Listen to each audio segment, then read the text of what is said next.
Hivi jamani, kuna shabiki yoyote wa Simba kaenda Misri? Kipindi nawaambia mashabiki wa Simba wana njaa, muwe mnanielewa. Haya mashabiki maskini amkwenda Misri, mmebaki mnazurura mtaani kama mimi. Nilishasemaga, Yanga ndo timu yenye uwezo wa kusafirisha mashabiki. Mna kazi ya kutuambia, Mo bilionea, Mo bilionea. Sasa ya bilionea wake wanatusaidia nini sisi wa Mongoli?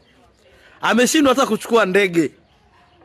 Bilioni 2 sio point ngapi mnampost hadi kwenye page. Ameshindwa hata kulipia mashabiki 50 wakaenda kushangilia timu. Yes, bilionea. Ameshindwa. Ndio maana naambia ubilioni wa Mo sio bilioni wa Simba. Zile hela ni za Mo sio za Simba. Timu imeenda kama yatima. Kashabiki katoto ka miaka 7 ndo kameenda kule. Uyatima. Timu imeenda haina mashabiki, tuna kazi ya kusema Mo tajiri. Utajiri wake unatusaidia nini? Yanga kisafiri imeenda South Africa, imetoa basi. Kila inapoenda inatoa ndege ya mashabiki wanaenda kushangilia. Simba mnatia aibu wanyama.